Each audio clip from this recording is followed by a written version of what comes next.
J'avais un père qui était d'un milieu plus simple que ma mère et qui c'était vraiment un enfant de la République. Il a fait des études brillantes parce que la France, la République française l'a aidé. Et il nous a élevés dans un esprit certainement assez libre. Il disait qu'il élevait ses enfants pour les rendre capables de se passer de lui. Et il disait que l'obéissance sans esprit critique est la vertu des imbéciles. Et ma mère lui disait, Louis, tais-toi.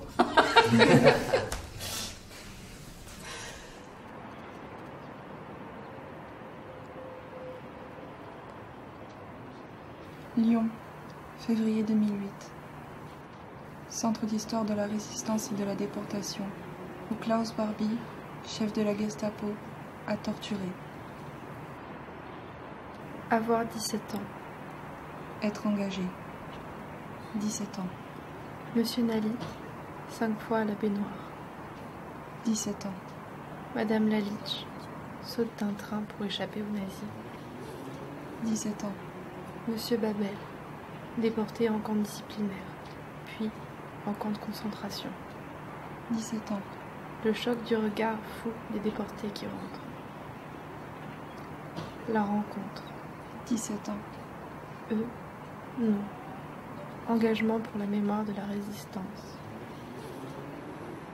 Vous savez, moi je suis née 6 ans après l'armistice de 14-18. Et dans toutes les familles, presque, il y avait des morts. Hein. La guerre de 14, ça a été terrible. Les hommes qui sont rentrés, ils étaient encore très bouleversés des années après par tous les morts qu'ils avaient laissés dans les tranchées.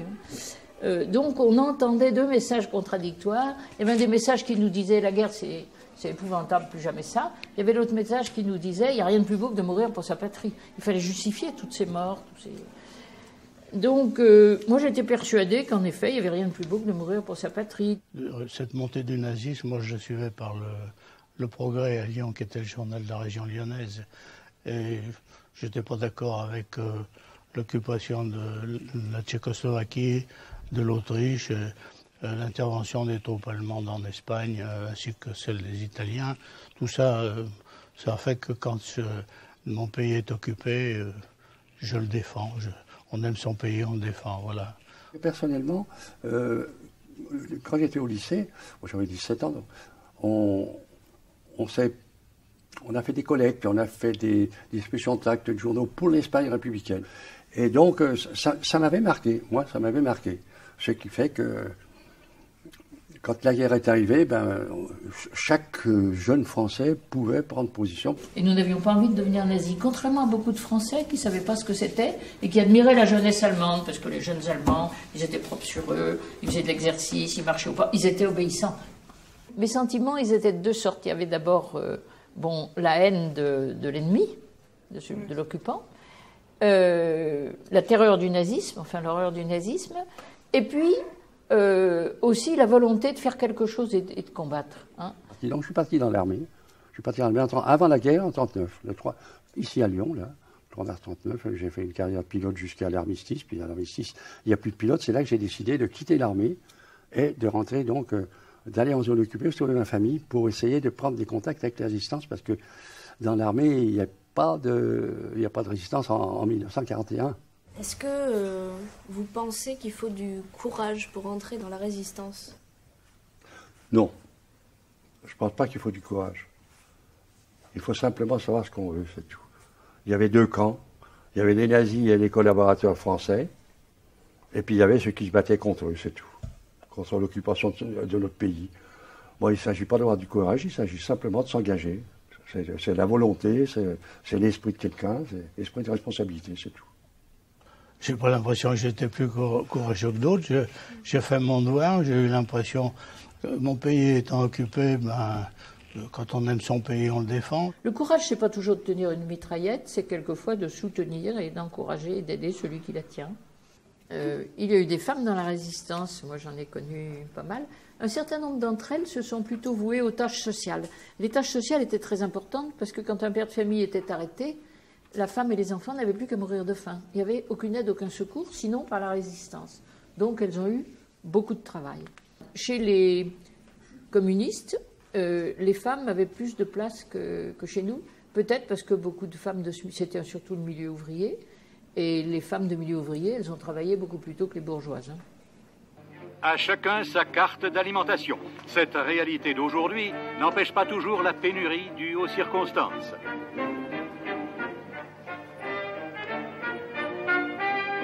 Le gazogène est à l'ordre du jour. La pénurie d'essence lui a fait accomplir de remarquables progrès.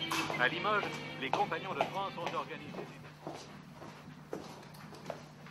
On s'est mis avec mon frère et son ami Gilbert Dru, qui a été abattu place Bellecour en 44, en juillet 44.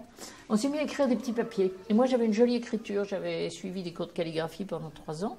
Donc, eux trouvaient les idées, les slogans, et moi, j'étais chargée de les recopier sur des petits papiers. Ces petits papiers, on allait les mettre dans les boîtes de gens importants à Lyon, et puis on en laissait, on prenait un petit paquet sous notre main, puis en passant, on en laissait sur des tables s'il y avait personne qui nous regardait, etc. Donc, ça a été le début de la propagande pour nous. Puis très vite, le professeur d'histoire et le professeur de philo de mon frère, c'était des gens connus à Lyon, leur ont présenté des journalistes parisiens qui étaient revenus en zone dite libre pour ne pas rester, comme ils disaient, sous la botte allemande. Alors ils les ont présentés à des journalistes, ces journalistes les ont présentés à des imprimeurs, et ils ont eu besoin de quelqu'un pour transporter des tracts et des journaux clandestins. Et ce quelqu'un, ça a été moi, parce que j'étais pas grande, je ne suis toujours pas.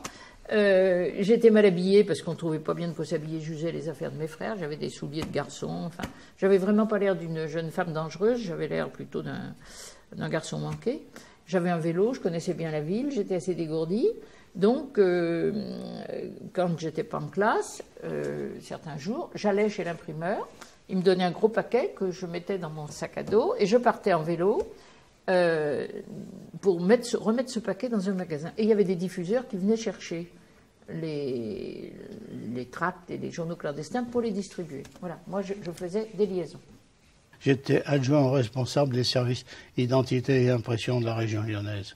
Et à ce titre, on aurait fait énormément de fausses identités, ce qui a valu d'ailleurs que j'ai la médaille des justes sans savoir les gens que j'ai aidés.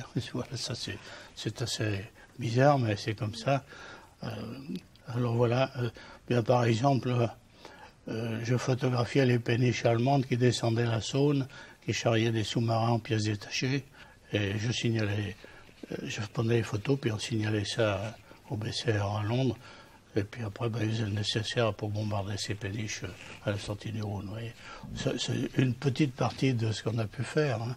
À partir de 1943, j'ai été embarquée dans une équipe pour faire des faux papiers. Parce qu'à cause du STO, beaucoup de jeunes qui ne voulaient pas partir en Allemagne avaient besoin de faux papiers, des résistants recherchés avaient besoin de faux papiers, etc. Donc, on avait monté une équipe de faussaires. Et à cause de mes qualités de calligraphe, imiter des signatures ne me gênait pas. Donc, on a fait des faux papiers. Alors, pour faire des faux papiers, il faut en avoir des vrais. Comment en trouver? Alors, on avait des camarades qui travaillaient dans les mairies, qui nous en ont fourni, mais pas beaucoup.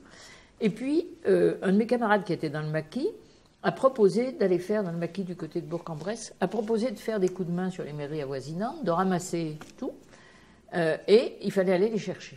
Il fallait y aller en vélo, parce qu'il y avait des contrôles très très fréquents dans les trains, donc c'était beaucoup plus sûr de prendre la route à la bicyclette et la route. Alors, je suis allée. Ils avaient fait effectivement des coups de main, j'ai rapporté des cartes d'identité, il fallait ramener des cartes d'alimentation, enfin bon. Et je ramenais tout ça en vélo, je l'ai fait 3 fois, et la 4e, j'étais très fatiguée, et j'ai mis mon vélo dans le train. Et quand on est arrivé à Lyon, j'ai vu tout de suite que la gare était cernée, et que les Allemands, la Gestapo, suivis de militaires, car les hommes de la Gestapo se déplaçaient quand ils allaient faire des arrestations, des contrôles, ils avaient toujours des soldats allemands avec eux. Donc je me suis vue perdue là. Et puis, au lieu de descendre du côté du quai, d'aller avec tout le monde, je me suis dirigée du côté de la fenêtre. Et les gens qui étaient dans le compartiment ont bien vu que j'étais un peu terrifiée. Et ils n'avaient qu'une envie, c'était de se débarrasser de moi, parce que c'était un élément dangereux.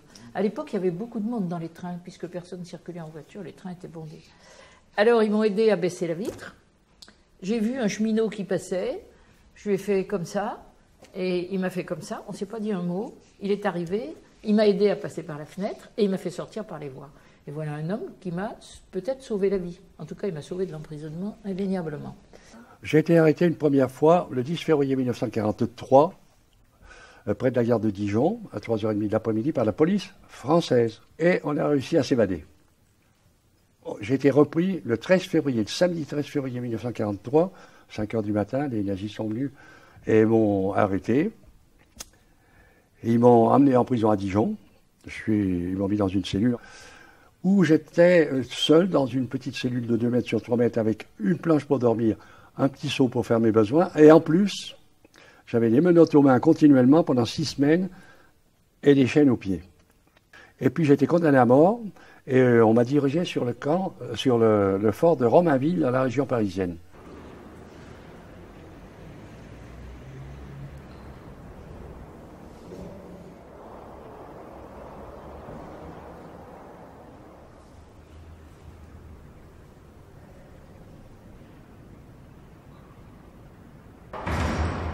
Dans cette cave, Jean Alite a été torturé par Klaus Barbie en 1944. Barbie, il était impassible, comme on le voit dans le film, avec des yeux perçants, et c'est lui qui commandait la torture. Voilà, faites ça, faites ça, faites ça. Moi, je passe 5 fois à la baignoire, par exemple, mais je ne parle pas. Autrement, je peux faire arrêter mon chef de réseau, qui est déjà un neveu à De Gaulle, qui était certainement recherché. Georges Bidault, vous voyez, des gens comme ça avec qui on était en contact, et puis d'autres. Enfin, je connaissais une quarantaine de personnes de par mes fonctions adjoint responsable des services d'identité. Alors, je ne parle pas, et puis, si vous voulez, c'est des fractions de secondes, je suis sauvé au moment où ça allait empirer. D'ailleurs, j'avais plus les entraves, j'étais décidé d'essayer d'en assassiner. Vous voyez, je ne suis pas un assassin, mais pour qu'on m'abatte sur place et que ce soit fini.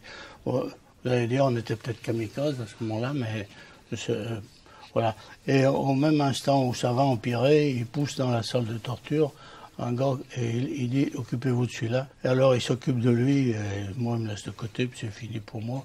Je vais à Montluc et puis en déportation. Quoi. Nous, les résistants, on nous torturait pour savoir comment on s'appelait, parce que j'avais un faux nom, bien sûr, comment on s'appelait, déjà pour nous situer, savoir avec qui on était en relation, savoir si on avait des armes, savoir, etc. Donc c'est pour ça qu'ils nous torturaient.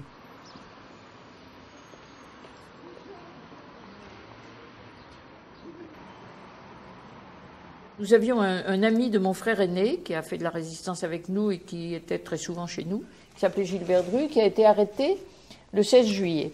Il se trouve que le 27 juillet, des résistants ont fait sauter un café qui se trouvait face à la place Bellecour, à l'angle de la rue Gasparin. Personne n'a été tué. C'est un café où se réunissaient les SS, mais ils l'ont fait sauter de nuit. En juillet 1944, j'aime autant vous dire que les Allemands, ils étaient de moins en moins sûrs de gagner la guerre. Donc, ils étaient de plus en plus violents. Et le matin, nous avons la surprise de lire dans les journaux, nous avons arrêté les coupables, ils seront châtiés sur les lieux de leurs crimes. En réalité, ils n'avaient absolument pas trouvé les coupables. Ils ont sorti du Fort Montluc, qui était la prison militaire de l'époque, tenue par les Allemands bien sûr, ils ont sorti du Fort Montluc 5 hommes. Il y en avait un qui était un ancien officier aviateur et qui était chef de maquis. Il y en avait un autre qui était Gilbert Dru, qui faisait partie des jeunes chrétiens combattants, qui avait monté les jeunes chrétiens combattants, qui était étudiant et catholique. Il y en avait un autre qui s'appelait Pierre-Francis Chirat, qui faisait partie de la JOC, de la Jeunesse ouvrière chrétienne. Tous les deux étaient dans le même mouvement de résistance que moi. Il y en avait un quatrième qui était juif et communiste, et un cinquième qui était le soldat inconnu, si j'ose dire, c'est-à-dire qu'il s'est trouvé par hasard au mauvais moment, au mauvais endroit. Et ces 5 hommes ont donc été là abattus. Mon jeune frère passait par là pour rentrer chez nous, et il a vu une camionnette s'arrêter. Il avait vu qu'il y avait beaucoup de policiers français et de soldats allemands. Il s'était donc arrêté en bombe à dos. Il a vu une camionnette s'arrêter sur le trottoir, un homme en descendre, et qu'on a descendu à coups de mitraillette, qui a été descendu en coups de mitraillette quand il avait fait 10 mètres. Un second, et le troisième, il a reconnu Gilbert Dru. Il a été affolé, il avait 10 ans à l'époque, 12 ans. Il a couru prévenir ma mère. Ma mère est venue à vélo, parce que la terreur des familles à l'époque, c'était qu'un membre de la famille arrêté disparaisse et qu'on ne sache plus ce qu'il était devenu. Donc ma mère est venue voir si c'était vraiment lui. elle l'a vu de loin, mais ils avaient la face contre terre puisqu'ils avaient été tués dans le dos. Hein. Même pas fusillés avec honneur, hein. Abattus dans le dos. Elle s'est approchée d'un policier français, ça c'est important. Elle lui a dit « Je crois reconnaître un ami de mon fils, est-ce que vous me permettez de m'approcher pour que je voie son visage, que je ne fasse pas d'erreur quand je vais aller prévenir ses parents ?» Et le policier français lui a dit « Madame, est-ce que l'ami de votre fils est juif ?» Ma mère a dit « Ben non, il n'est pas juif, pourquoi ?»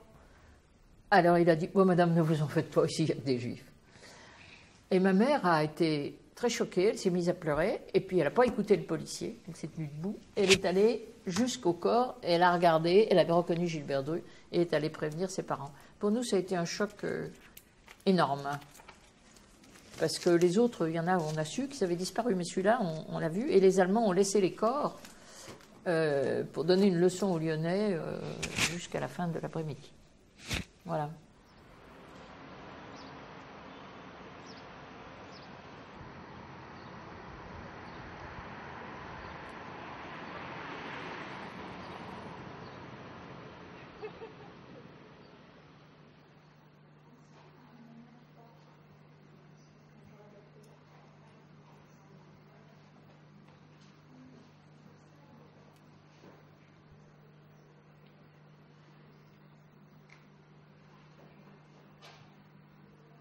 Bon, le camp disciplinaire, je vous dis, c'était terrible. Hein. Je ne peux pas vous raconter la dureté là-dedans. D'abord, premièrement, il ne fallait jamais marcher. On faisait du terrassement, même avec une brouette, il fallait courir. Il fallait toujours courir.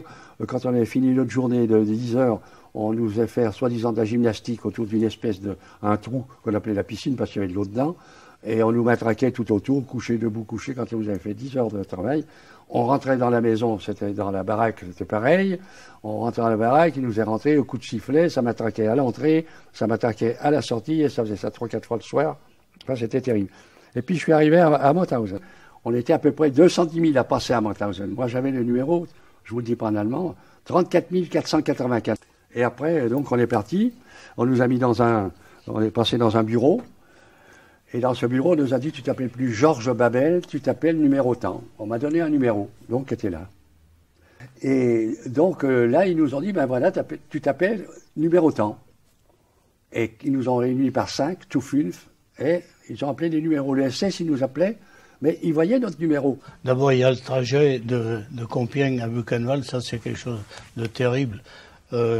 Nous, on est embarqués directement 120 par wagon dans les wagons de 40 hommes. Alors, vous voyez, on est serré comme ça pendant 4 jours et 4 nuits. Et on arrive à Buchenwald avec une dizaine de morts dans le wagon, la moitié de fous, par le manque de boissons d'ailleurs, parce que 4 jours sans boire, c'est horrible. Et puis les autres à peu près à moitié asphyxiés, parce qu'on est fermé hermétiquement, hein. Moi, j'ai la chance de pouvoir respirer contre la fente de la porte du wagon. Je suis plaqué contre. On est 3 ou 4 comme ça. Et alors, quand les portes s'ouvrent, on a en face de nous les SS mitraillettes au poing, puis les chiens capables de dévorer un homme pratiquement debout. Voilà. J'ai un camarade de mon réseau qui est devenu fou. Il chante la Marseillaise en descendant. Je suis obligé de le bâillonner. Et puis, on nous donne nos vêtements rayés. Et un matricule, à partir de là, on n'a plus de nom, il faut dire notre matricule en allemand. Ça nous pose des problèmes, parce que moi je ne parle pas l'allemand, enfin bon. Celui qui ne comprenait pas, comme la plupart, il y avait 90% qui ne comprenaient rien, eh bien, il se faisait matraquer jusqu'à qu'ils comprennent que c'était eux. Il regardait le numéro, il s'amenait avec sa matraque, il matraquait le gars. Alors moi, quand ils sont arrivés vers moi, 34.486. Ja. Et on va encore à nouveau sur la place d'appel, mais là, le soir, ça peut durer 2 heures, 3 heures, 4 heures. Ça, c'est fonction de l'humeur des SS, pourvu que ça nous démolisse, c'est tout ce qui compte pour eux. Printemps 1945. Les nazis sont enfin vaincus. Les territoires sont libérés. On se réjouit. On découvre l'horreur des camps de concentration. Jean Alite, épuisé, incapable de tenir debout, de se nourrir seul, est rapatrié sur Lyon. Georges Babel, de retour lui aussi, prend en charge la garde des prisonniers allemands en Bourgogne. Denise Lalitsch, d'abord envoyée à Paris par son réseau de résistance, reprend ses études à Lyon puis tombe malade. J'ai eu la chance de prendre une bronchite et j'ai été envoyée à Combloux, dans une maison de repos pour étudiants résistants, où là, le beau temps a recommencé. D'abord, nous étions bien nourris, pris en charge par la Croix-Rouge américaine et suédoise. Pour la première fois, j'ai revu des œufs frais et des tas d'autres choses qu'on n'avait plus revues depuis 5 ans. Au mois de mai, il y a eu donc le 8 mai, on a fêté la capitulation de l'Allemagne. Et quelques jours après, je ne sais plus la date exacte, le directeur nous a réunis et nous a dit il y a 2 déportés, de jeunes femmes déportées qui vont revenir, 2 étudiants déportés qui vont revenir. Alors, vous tâcherez de bien les accueillir. Et nous, on savait à quelle heure elles arrivaient, on s'est mis sur 2 rangs pour les applaudir. Et on a vu arriver, je ne saurais pas comment qualifier ça, 2 ombres, 2 fantômes, 2 jeunes femmes qui traînaient les pieds, qui étaient horriblement maigres, qui avaient une tête épouvantable et qui n'avaient plus de regard, qui ne nous ont pas regardés, qui sont passées. Évidemment, on n'a pas applaudi. Elles sont montées dans leur chambre et on s'est regardé, on s'est dit, on nous a envoyé de grandes malades. Parce qu'il faut bien vous rendre compte que nous, on ne savait pas ce qui se passait dans les camps de concentration. Donc, on a été étonnés. Et puis, à l'heure du repas, le directeur nous a dit, je suis monté parler à ces jeunes femmes que vous avez vues arriver, et j'ai une terrible nouvelle à vous annoncer. Là, je vous restitue les mots propres qu'il a employés parce qu'ils me sont restés dans l'oreille et dans la tête. J'ai une terrible nouvelle à vous annoncer, la plupart des déportés ne rentreront pas. Alors, à ce moment-là, ça a été un écroulement. Moi, j'étais partie à Combloux avec un étudiant en lettres que je connaissais qui avait toute sa famille en déportation. Sa mère avait été arrêtée pour fait de résistance. Et pour la faire parler, Barbie avait menacé d'arrêter son père et son jeune frère qui venaient d'avoir 16 ans.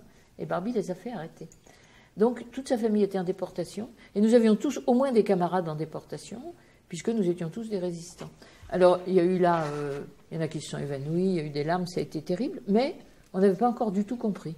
Et puis, comme on ne savait pas ce qui leur était arrivé et qu'ils n'en parlaient pas, on est resté sur une espèce de gêne mutuelle. Et puis nous, on avait un peu le syndrome du survivant, c'est-à-dire qu'on avait partagé leur combat, on n'avait pas partagé leur souffrance. On était gênés, en réalité. Et puis eux, ils sentaient bien que les gens ne comprenaient pas ce qu'ils avaient à dire et ils ne disaient rien. Et il y a eu là une sorte de rupture que beaucoup d'entre nous ont connue et qui me reste comme un regret, mais je crois que les déportés au retour étaient dans un état psychologique, mental et physique terrifiant. Enfin, je les admire d'avoir remonté la pente comme ils l'ont fait. Croyez-moi, il a fallu lutter. Une jeune femme que j'avais connue, qui avait été déportée, m'a raconté des années après qu'elle était retournée chez ses parents pour se faire soigner et qu'elle leur disait rien. Et qu'un jour, elle s'est dit, il faut quand même que j'explique à ma mère comment on a vécu. Alors pendant le repas, elle dit à sa mère, tu sais, nous avons crevé de faim là-bas dans les camps. On n'avait vraiment rien à manger. Et sa mère lui a dit, et nous, qu'est-ce que tu crois? Nous aussi, moi, j'avais même pas d'huile pour faire des œufs au plat ou je sais pas quoi. Et elle m'a dit, je me suis tue et je n'ai plus jamais reparlé parce que j'ai compris qu'ils ne pouvaient pas comprendre. Je crois qu'il faut rester dans une certaine vigilance et que c'est vous qui allez devenir les adultes de demain. Rester vigilant, c'est-à-dire se tenir au courant. Et moi, je crois que c'est à votre âge qu'on se forge une colonne vertébrale morale, qu'on s'accroche à certaines valeurs, qu'on construit sa vie sur ces valeurs, et que, suivant les événements qui arrivent, on s'engage ou on ne s'engage pas, ou on s'engage d'un côté ou d'un autre.